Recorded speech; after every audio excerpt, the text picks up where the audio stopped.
네, 안녕하세요. 나도균입니다. 제가 이거 핸드폰으로 이렇게 찍어서 올리는 건 처음이라 잘 될지 모르겠습니다. 아무튼, 글로 하는 거 말로 하는 게 좀 달라서 설명을 드리려고 이제 급한 김에 지금 이제 핸드폰으로 찍기 시작했습니다. 지금 이제 질문하신 분은 왼쪽 가슴이 많이 답답하고 눌리는 것 같고, 숨 쉬는 것도 힘들고, 뭐, 잠자는 것도 힘들고, 이렇다고 그러셨는데, 지금 이제, 이런 증상이 생긴 게 한 10여 년 됐고, 집안에 힘든 일이 있을 때, 그때 이제 문제가 생겼다. 그래서 1년에 한두 번씩 그런 증상이 있었는데, 최근에 이제 본인이 또 수술하시고 그러시면서 이제 수면 마취를 했지만, 그래도 이제 그것도 이제 그 후에 이제 심하게 생겼다. 더 아파졌다. 이런 거죠. 근데 이제 한의학적으로 지금 문제는 그 심기 때문에 생긴 겁니다. 그런데 한의학적으로 이제 심장은 심기와 심혈로 돼 있는데, 심기는 생체 활성이나 이제 에너지 같은 거를 말한다면, 심혈은 이제 서양의학적 심장, 즉 구조적인 부분, 이게 이제 심장이잖아요. 의사들이 말하는 심장인데, 이 부분을 이제 한의학적으로는 이제 심혈이다 이렇게 말한다는 거죠. 이거 말고 또 하나 기라는 부분이 있는데, 그거는 얘가 싱싱한 정도를 말하는 거다 이런 거죠.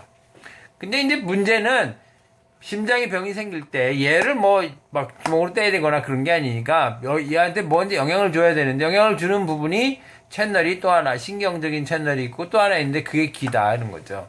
기를 통해서 손상을 주면 얘가 이제 변성이 오는 거죠. 그러니까 지금 아파진 건 1차적으로 심기가 상해서 아파진 겁니다. 기는 잘 흐르면 통증이 없고, 통득불통이라고 그래서 잘 흐르면 통증이 없고, 잘 흐르지 않으면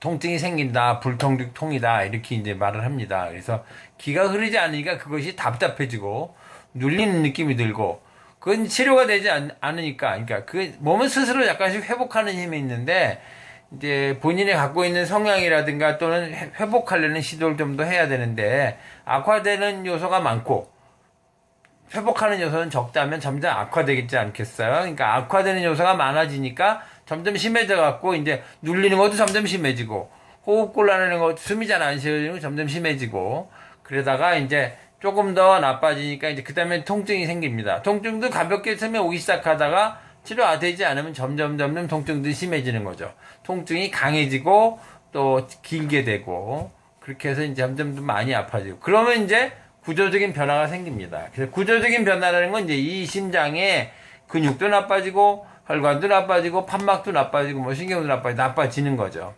그래서 이제 정도가 지나치면 검사에도 나오고, 더 심해지면 이제 수술도 해야 되고, 이런 문제가 되죠.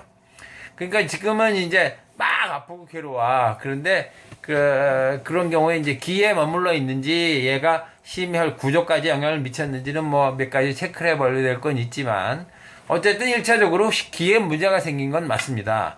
기가 기 자체로 통증을 일으키기도 하고, 기가 또 이런 혈의 문제, 구조의 문제를 일으켜서 그것이 통증을 일으키기도 합니다. 그래서 기에 문제가 생긴 건 맞고, 그건 이제 체크를 해봐서 치료를 어떻게 할 건지 하셔야 됩니다. 일단 아무튼 그런 문제가 잘 생기는 이유는 본인의 성향하고도 연관이 있어요. 그러니까 성향이 좀 예민하고, 또 뭐 이렇게 생각이 많고, 또 이제 과로나 스트레스, 긴장 이런 거 잘 긴장하는 스타일이면 이런 게 또 잘 생깁니다. 그렇게 되는 거고, 그 치료는 반대로 해야죠. 근데 이제 성향은 다 바뀌는 건 아니지만, 그래도 꽤 많이 긴장이 풀리고 스트레스 풀리고 하면 훨씬 덜해집니다. 그러니까 이제 조금 그런 노력을 하셔야 되고, 그 다음에 몸에 있는 답답하고 기운이 걸린 부분은 이제 걷거나 두들기는 거, 젖가슴 아래 요 갈비뼈 부분, 요 부분을 두들기면 여기가 올립니다. 명치 있는 데가. 명치 있는데 여기가 올리니까 자꾸 쳐서 여기 올리는 걸 풀어주면 트림이 나고 풀립니다. 그냥 그렇게 하시는 게 좋고요. 그래서 자꾸 두들기면 풀어지니까 그렇게 하셔야 됩니다. 그래서 그러면 편해지고요. 그걸로 물론 다 낫진 않습니다. 그러니까 그런 치료를 받아야 되고요. 그렇게 하시면 될 것 같습니다. 이제 내원을 하시면 서양의학적 간단한 검사와 그 다음에 이제 한의학적 진단을 자세하게 해서 상담을 해드리도록 하겠습니다. 너무 걱정하지 마시고요. 일단 일어나서 지금 하실 일은 걷고 두들기시는 겁니다. 일단 그것부터 시작하시고요. 시간 내서 내원하시기 바랍니다. 네, 이상 나도균이었습니다.